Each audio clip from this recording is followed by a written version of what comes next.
of the members of the public body who are participating remotely must be announced.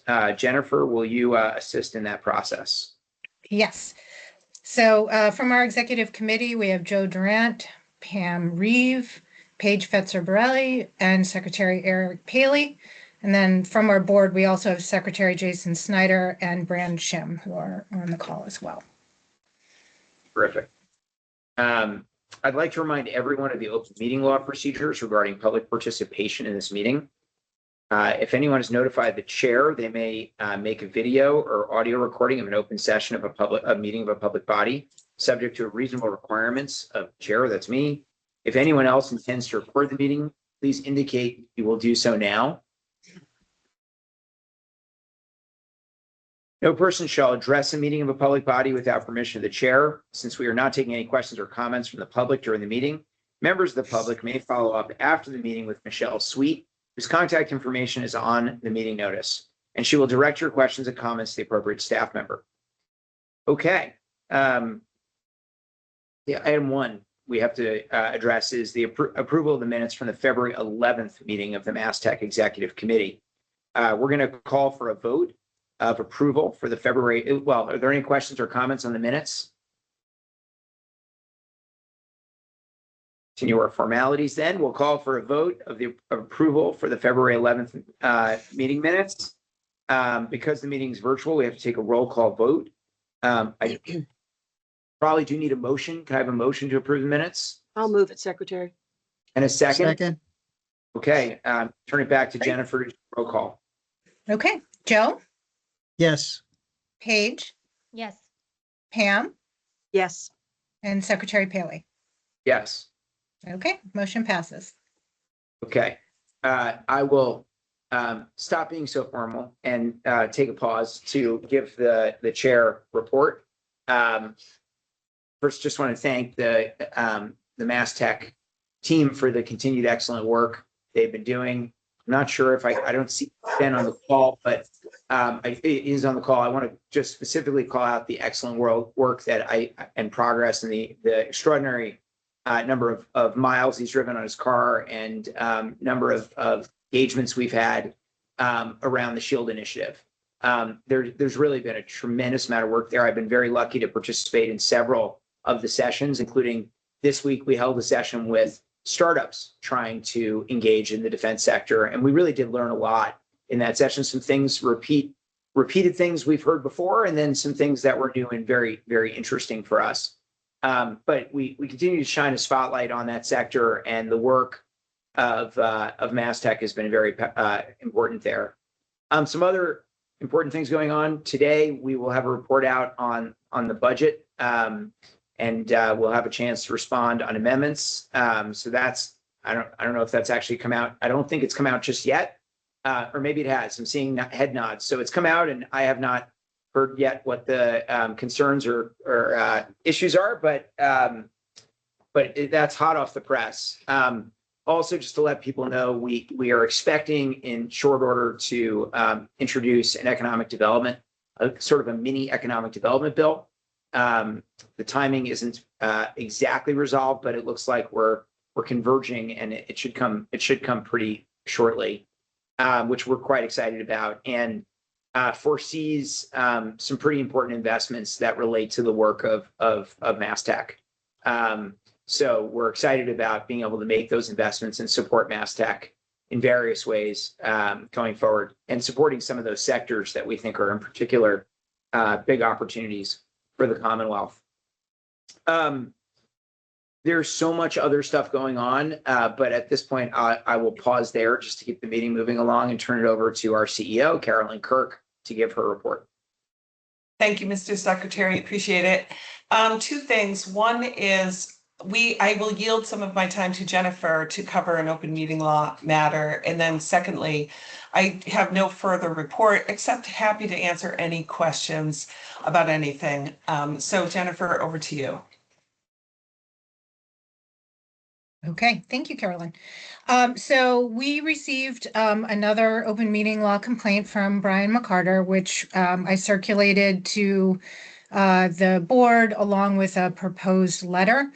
And just as a reminder, we need to discuss, or I need to at least go over the complaint and a proposed response with the board. So I'm going to try and do it quickly. There were 4 things alleged in the complaint. One, that the agenda intentionally concealed substantive pre-planned policy deliberations under generic headers. So the response is, when a public body doesn't actually engage in deliberations on a particular topic, it can't violate the open meeting law with respect to the sufficiency of the notice. The chair report was just a report containing observations about the economy. I mentioned the Gov filed her fiscal year 27 budget and thanking MassTech staff for work on SHIELD. So there were no questions or discussions about these topics, and they're not public business within the board's jurisdiction. For the CEO report, the Attorney General's office has found that where a meeting notice includes as a topic a report from someone who is not actually a member of the board, there's no violation of the open meeting law for lack of specificity, where the public body chair didn't anticipate the specific nature of the deliberations that took place. In this instance, the CEO report wasn't finalized prior to the posting of the notice. And if it had been, then we could have noticed the discussion about MassTech's budget within the CEO report. There was also alleged that we are defying the Attorney General's orders regarding acronyms. There were 2 acronyms used on the meeting notice, CEO and CHIPS. The Attorney General's office has held that common and widely understood acronyms don't need to be spelled out on a public notice, and there is no violation. I think CEO is clearly a widely understood acronym. In terms of CHIPS, I would argue that that is clearly a reference to the Federal Chips and Science Act. As I mentioned in the letter, the federal government, when they refer to CHIPS, they don't spell out the acronym. I actually had to Google it and look it up myself. The federal grant opportunity that our CHIPS Capital Grant Program was created to support was just called the CHIPS Incentive Program. We don't spell out the acronym to CHIPS anywhere in our solicitation. That was the basis for the award. And the Attorney General's office has held that ARPA, which is also a commonly known federal program, using the term ARPA as an acronym on a public notice didn't violate the open meeting law. So I would argue that CHIPS is very much the same. He alleged the chair unlawfully obstructed the right to record. And I just want to make clear the chair has never denied a request to record. Asking for confirmation that someone's recording when it's not clear whether they are is not a constructive denial of the right to record. He also alleged that I threatened wiretap violations. The board's response to his first January 14th complaint pointed out that if he did record the meeting without informing the chair that he was in fact recording, that the Commonwealth has a wiretap law that has civil penalties for recording someone without their knowledge. And then he alleges that there is a pattern and practice of interfering with observation and recording at meetings. This is the 5th open meeting law complaint that we have responded to as a board, or that you have responded to as a board, addressing these allegations. And so there's no need to get into them all. They've already been addressed. And I just want to say, I think it goes without saying that no staff at MassTech or the executive office has ever deliberately disregarded the open meeting law. And so my intent would be to send the letter in substantially the same form as I circulated to the board last Friday to Mr. McCarter tomorrow. Any questions or comments about that? Jennifer, thank you so much. Carolyn, was there anything else you wanted to cover? No, I just, we had a pretty comprehensive update. Our last meeting will have a full CEO report at our next meeting in May. So I'm happy to entertain any questions on any matter that's on any member of the executive committee or the board's mind. How's your granddaughter doing? Oh my God, she is the most beautiful baby that ever lived. She's 1 month, Carolyn. adorable. Sorry, Carolyn, Thank you. it's Pam. Yeah, I'm not in the business of being a shill for the administration, but I wanted to make the executive committee aware that at the Commonwealth Summit last week, where it was all discussion, big thinkers and people that are very engaged in business, academia, policy, that kind of thing, with big topics and hard, complicated topics. We had Secretaries Paley, Matthias, and Zhuqing. I hope I'm not leaving anybody out, and Undersecretaries Judge and Mushala attend. And poor Secretary Zhuqing, I think he'd been on board for 12 minutes. The command of course, the command of material, the authenticity, the not just spouting policy, political stuff, if that's what people expected, engaging in real conversation. I was so proud of who we've been able to attract to our administration, and just wanted to convey that to the committee. The whole thing was hard. The topics were very hard. It's all things like housing and innovation and the inequity that we have in our economy and trying to deal with that. There's so many different things, but just really proud of who we have representing us. So I just wanted to say that. thank you. That makes it worthwhile. And I didn't get to be there for Undersecretary Muchala's panel with Jim Rooney, but everyone keeps telling me it was wonderful. So I'm sorry I missed it.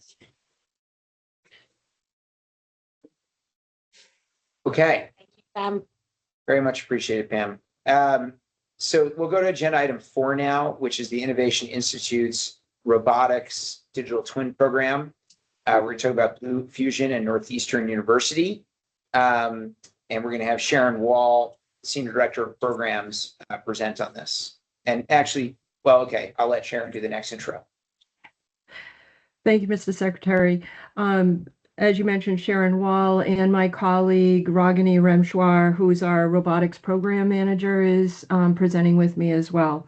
So we're providing to you today the first approval item for the Innovation Institute for the Robotics Digital Twin, which was launched you can go to the next slide, which is launched in December.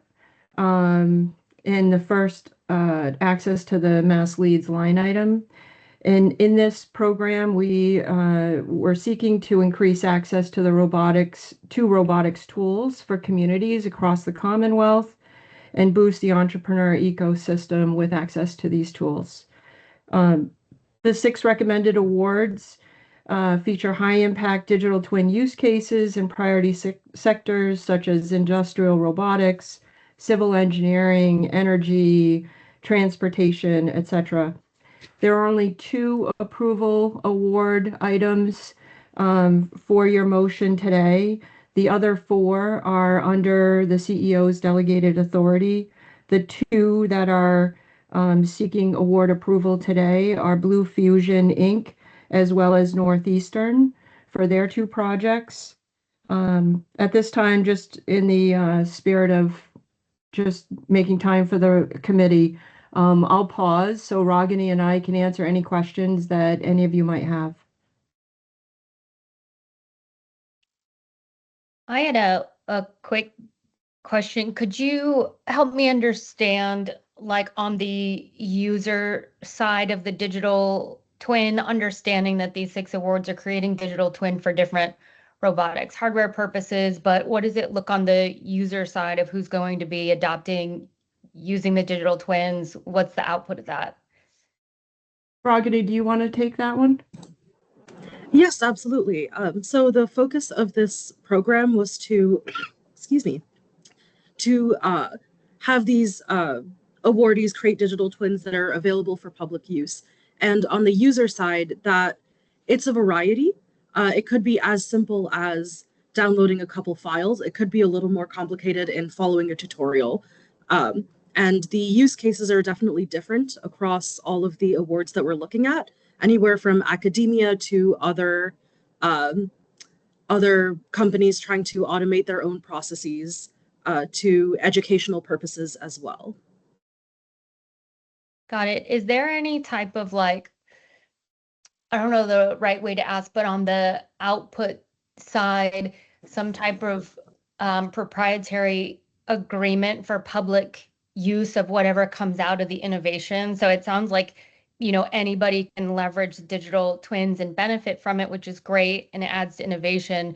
But is there like a balance between the use of public good versus private benefit? Does that question make Absolutely. sense? Yeah, I think it's a great question, and that's part of what I think we will learn in the process of the projects being implemented. This is the first opportunity to do this with these companies that are for-profit companies. But they have each stated that they will make these publicly available. So it's within their confines of managing that public access, but we are exploring with the data commons and Sabrina, any opportunities in the future that we may or may not be able to provide from an access standpoint as well. But these will be made publicly available by them. Great, thank you. Any other questions?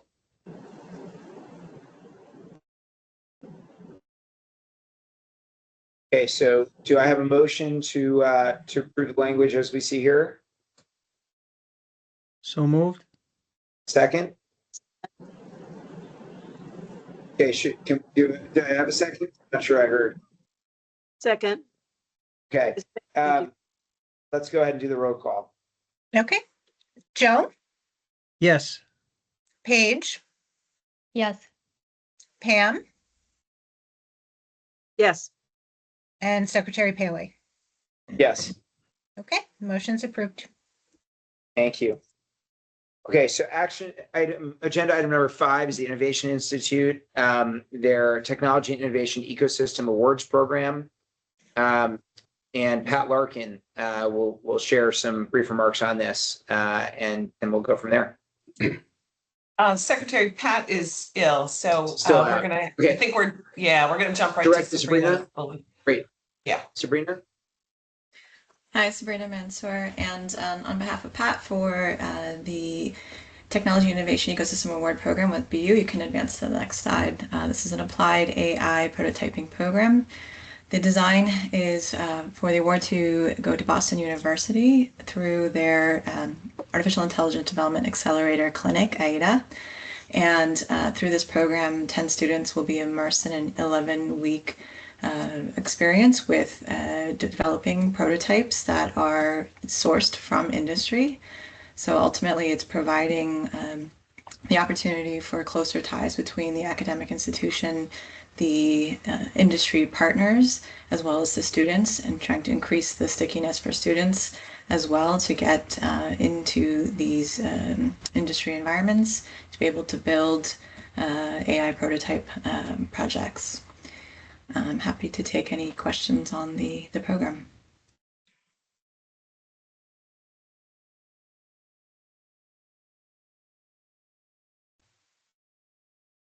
Are there any other specifications around the MVP, or is it just any type of like prototype that's AI built, AI focused? So at this time, there's not, right? So as we execute the program, should it be approved, we will source those specific challenges from industry that we will then match with the students in the BU program. Oh, like industry will say, like, we're having this problem, we need somebody to solve it. Yeah.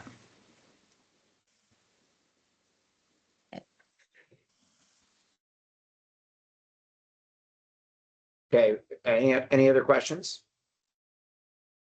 Okay, do I have a motion to approve the language as you see in front of you?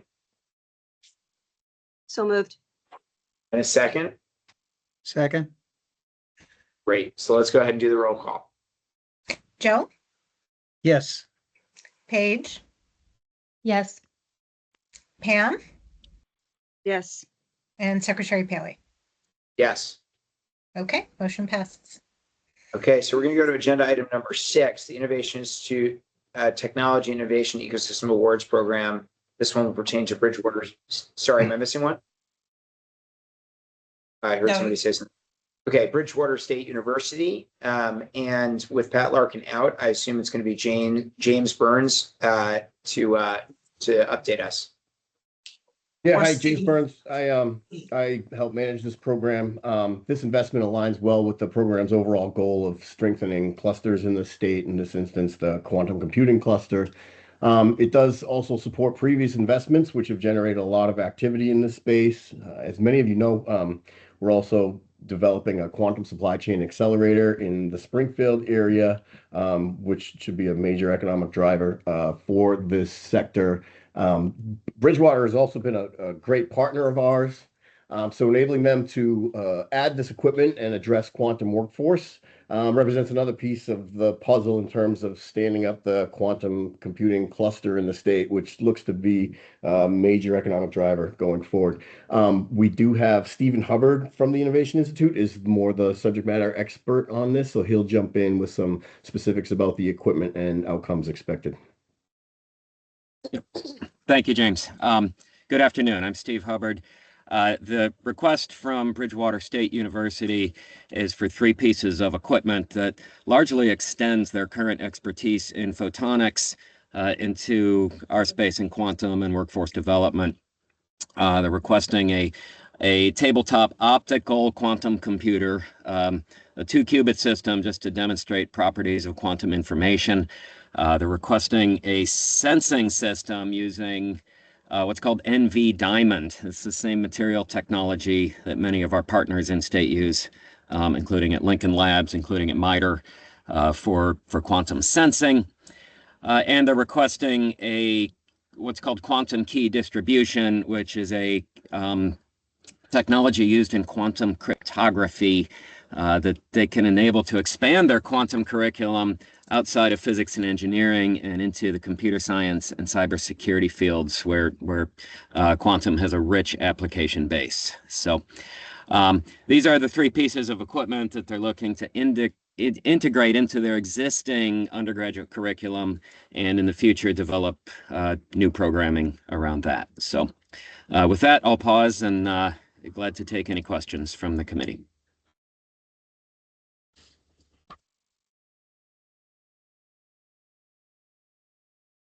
Okay, I'm going to assume there's no questions. So do we have a motion as you see before you? I'll move the motion. And a second? Second. There are only 4 of us today, so we need a lot of type up on motions and seconds. Okay, let's do roll call. And I'm sorry that I repeat, even though people have made the motion and seconded it. All right, Joe, Yes. Paige, Yes. Pam, Yes. and Secretary Paley. Yes. Okay, motion passes. Thank you. Thank you. Okay, thank you. So item number 7 is the Northeast Microelectronics Coalition preparing our workforce for microelectronics resilience, or otherwise known as POWER program, from with the University of UMass Lowell and Blue Fusion. So Mark Halfman is going to give us the description here and involve Kelly Johnson. Thank you, Mr. Secretary. Good afternoon, everyone. Good to be back in front of you. I think it's been a bit of time. Just quickly for context, POWER largely follows on our Propel program, which have been a series of competitive grant programs, federally funded, largely focused on advancing semiconductor device time to market. Shifting here with Propel, really leveraging the success stories, leveraging the key learnings to similarly source solutions from our now 900 plus members representing over 300 organizations throughout the region, but in this case, targeted toward solving workforce challenges in the region. And with me today, given the workforce focus, is both Kelly Johnson, our Senior Member Engagement and Ecosystem Manager, and Laura Hastings, our Workforce Development Manager. At this point, I'll turn it over to Laura just for brief remarks on the 2 intended awardees before you today. Thanks, everyone. So the POWER program went out to the public in November of 2025. December 15th, we closed the applications. We received 23 with a total requested award amount of $5.826 million. We have $1.2 million available. After an internal review process and an external review process, we have decided to award 6 of the applications, 2 of which are in front of you today. 2 of them are in Massachusetts. As Secretary Paley said, UMass Lowell is one of them. They are looking to create a new course module for microwave metrology and upgrading their equipment so the students there are getting a more modern experience while they're learning.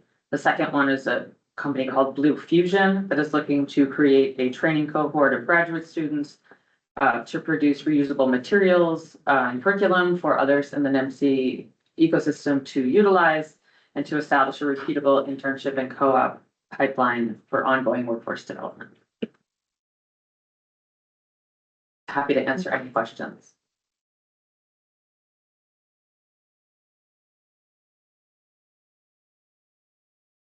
Okay, if we don't have any questions, we'll move to the motion.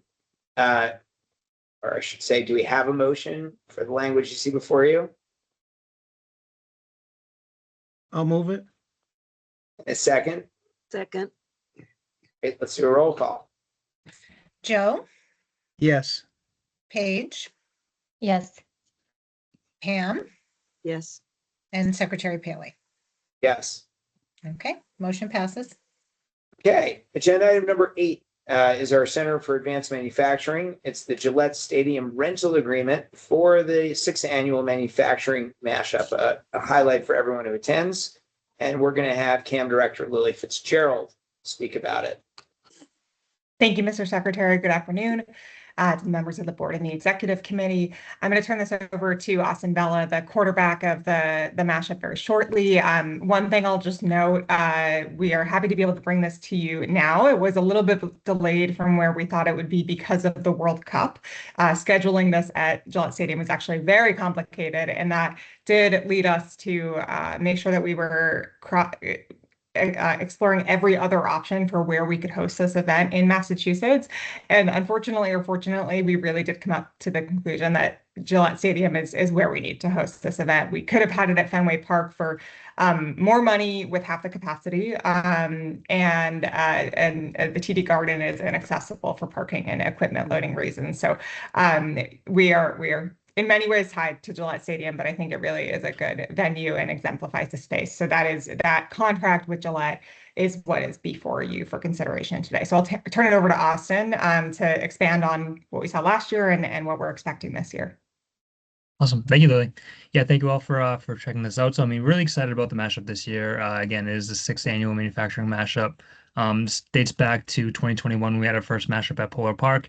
Every year we've seen tremendous growth and interest in the event, which causes us to continue to expand the event. So happy to report that last year was our highest attended mashup at around 200,000 attendees.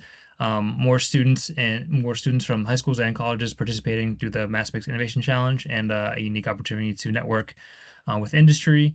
A lot of companies represented all throughout not only the state, but the country, and even some from South America that we had in attendance, which is really kind of cool to see the broad reach of the mashup as we continue to grow this. But as well as our event with the mashup and how we have all the exhibitors showcasing solutions for manufacturers in the state, showcasing what they have in terms of innovation that's coming up in the state. We also are really happy to also play host to the manufacturing award ceremony put on by the Legislative Caucus.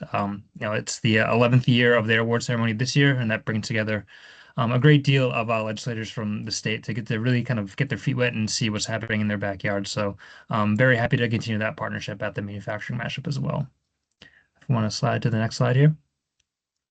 So here's a quick breakdown of what we're looking at in terms of cost and numbers. So like I said, each year we're kind of learning and getting better with this event and how we plan it. This is actually going to be a cost reduction from what we saw last year. Reducing in areas like breakfast and lunch. Seeing that certain times are hot for attendees to kind of be around, so we can kind of bring down the lunch a little bit. Looking at also the rental space, we're being more efficient with our space and how we use it. So we are able to kind of reduce some of the space that we're using in terms of getting rid of the suites from the past. But in all on the other areas, pretty much everything's going to stay the same. Event security that's provided by Gillette, which is required.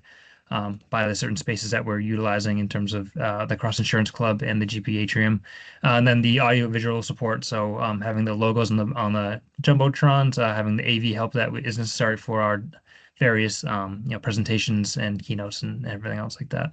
We are leaving some space kind of up in the air in case we do need to bring on more capacity for the event. We'll kind of take this as we come with registration when we open it up. But the way we're looking at it, we are looking at probably around a $200,000 award to Gillette, but with the $40,000 to kind of cover any unexpected costs that may arise as we come about. And for reference, last year we projected about $232. We ended up spending about $200K with Gillette, so that's about where we're looking at for this year in the award. And happy to turn over to any questions. As everyone probably knows, well, this is a no-brainer for me. Everyone probably knows that I'm a big fan of the event. Try to go every year. And it really does bring industry, universities, students, legislators together, all in the name of manufacturing and innovation. And I have to say that MassTech staff does a great job at pulling it all together and making it just an amazing day. Make sure that everyone marks their calendars for this great event. So I'm a big fan. Thank you. And actually, I probably should add, we are slotted for October 27th this year. I'm not sure if I actually mentioned that. So Tuesday, October 27th is the date. And we'll be opening up registration and announcing that in the next few weeks. So yeah, please place holds on your calendar. And thank you, Joe. I appreciate the support. Wonderful champion in the ecosystem. I'm 100% with Joe. I think the event is fantastic. Loved it last year. Can't wait to get back. So great work and very supportive here as well. Thank you. So do we have any other questions? I'll move we that, have Secretary. Great, and a second? Second. Do a roll call. All right, Joe, Yes. Paige, Yes. Pam, Yes. and Secretary Paley. Yes. Okay, motion passes. Thank you. Okay. Agenda item number 9, Center for Advanced Manufacturing Innovation Initiative. And there's Eden Geopower, Galley, ProDrive, Mother's Milk is Best, Boston Materials, and Robigo. So we're Lily Fitzgerald coming back to talk about this. Thank you, Secretary. So I will very shortly turn this over to Zhuqing Wang, who is the M2I2 grant manager. I will note just at the top, 4 of these, not the first 2 here, those 4 that follow are new awards, new to the board and to the executive committee. The first 2 companies both had issues down the process after you approve their awards with their nonprofit partner. And because of the way this program is structured and the language of our motions from the board, we actually have to bring it back to you if the nonprofit partner switches for the company. I will note that this has been a bit of a point of friction and at times just can be challenging for the team. And so we are actually, there's a proposal in that UED is currently reviewing to streamline various parts of this program now that we have a bit more clarity from bond counsel that would make it so that we do not have to bring this back to you if changes like this occur and might be able to contract directly with companies. Happy to answer questions on that, but I just wanted to mention that that's been an inefficiency of the program that we are looking to adjust. And other than that, I will say that this program continues to be extremely popular, reflective of the markets and the challenges of fundraising, and getting federal funding, but also it is a well-structured program to support both businesses and technical innovation in the state. We're currently sitting around a 10% acceptance rate, which is lower than we would like, but it really does reflect how much demand there is. So with that, I'm going to turn over to Zhuqing to go through the specifics of these 6 awards. Thanks, Lily. Good afternoon, everyone. I'm Zhuqing. So as Lily mentioned, we still have really competitive round for this cohort. So we received 14 concept papers, and we recommended 4 companies for the awards. Those are the new companies. The first one is for Mother's Milk is Best, MMIB, in partnership with MassMEP. MMIB is based in Lane. They have developed a novel human milk concentration device that helps preterm and medically fragile infants in NICU to get nutrition they need. The device can passively remove a controlled amount of water from the breast milk. So they are requesting about 250K M2I2 award matched with the same amount of dollar in VC funding to establish a scalable GMP-aligned manufacturing process supporting regulatory submission and early commercialization. So they will create 2 to 3 new local jobs. They will collaborate with Beth Israel Medical Center for clinical studies and published research, work with Northeastern University to provide hands-on student training, and partner with the Mother's Milk Bank Northeast to develop a specialized milk bank device. Second proposed awardee is ProDrive Technologies, also in partnership with MassMEP. So they are based in Canton. They design and manufacture printed circuit board assemblies for Q-Blocks, a quantum computing company. So they are requesting a 349K M2I2 award matched with 349K from their company revenue to establish and industrialize a circuit board task capability. So they will enable frequent design iterations and rapid production cycles for next generation quantum control electronics. And this also marks our first M2I2 project to support the quantum industry. So they will create 4 jobs. They will partner with Springfield Technical Community College and UMass Boston for internships and company visits. The third proposed awardee is Boston Materials, also in partnership with MassMEP. So they are based in Billerica. They specialize in composite materials engineered for heat transfer in data centers.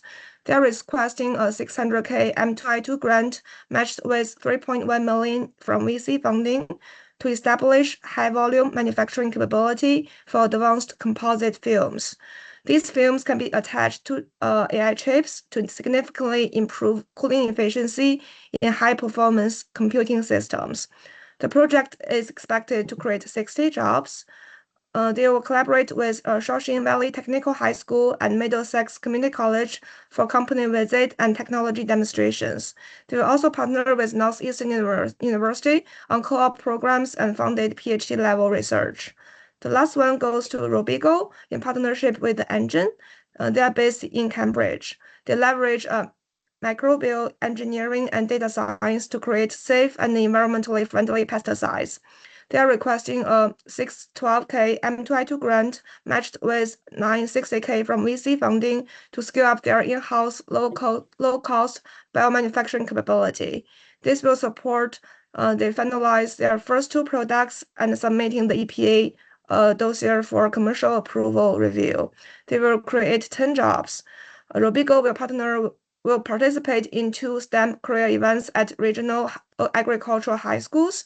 They will also host public webinar and publish report to share M2I2 enabled progress.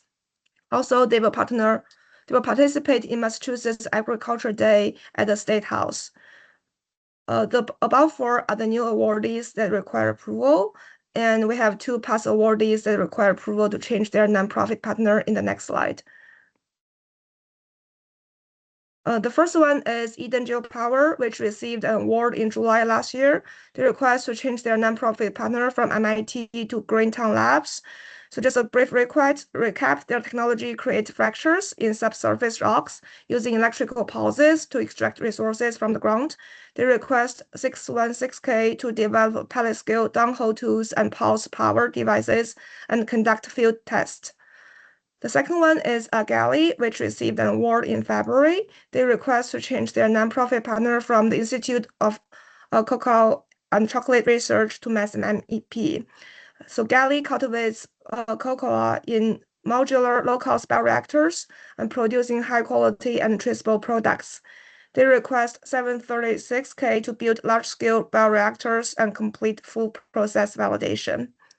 This is all I have for today. Happy to answer any questions that you may have.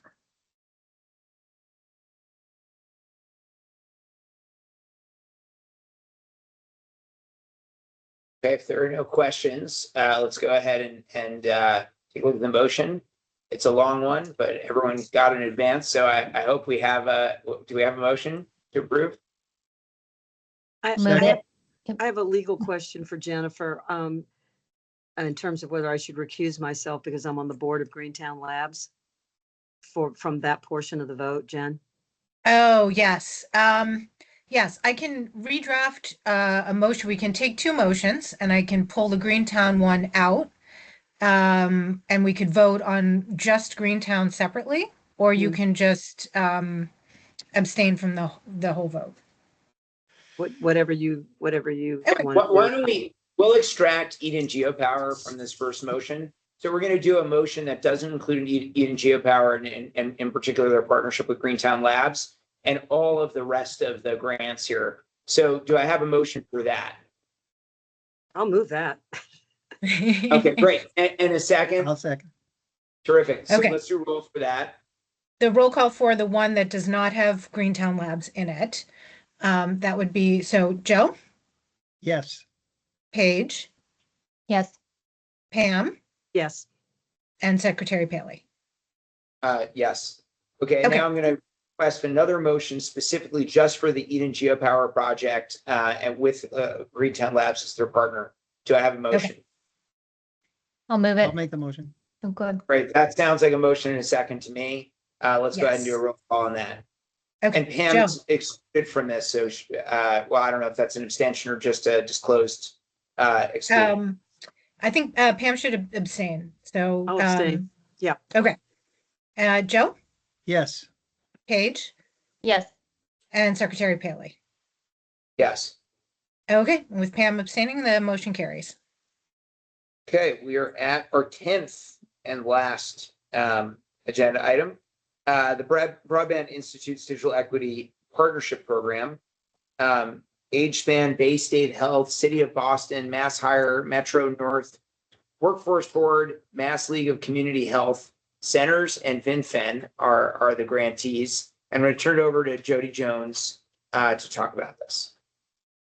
Thank you, Secretary. Good afternoon, everyone. Jody Jones, representing the Massachusetts Broadband Institute, MBI. Today, we're bringing our Digital Equity Partnership Grant Program back to the board for your consideration. We are requesting the reallocation of funds for 6 of our currently funded digital equity partners. So the organizations that we work with are listed here on the right, and they're hopefully familiar to you all because we have come to you a few times for this for the Digital Equity Partnership Program. But before we jump into the specifics of the reallocation, I did want to take a minute to review some of the cumulative impacts that we've seen from the program, from this program on the Commonwealth.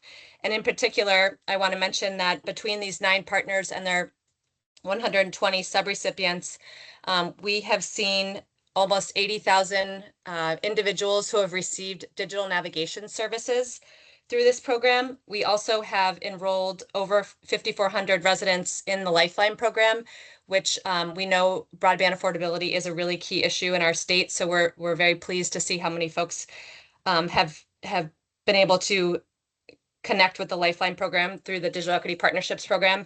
And really at its core, the Partnerships Program is about building capacity. And we look forward to keeping the board involved. This is an ARPA funded program, so we'll be sunsetting at the end of 2026. We look forward to coming back to the full board and the executive committee with the cumulative impact of these program partners and all the great work that they've been doing. So if we can go to the next slide. I'm just going to tee up what's going on here with this funding. So one of the partners, Tech Goes Home, has closed operations, and they had $2.5 million remaining on their grant amount.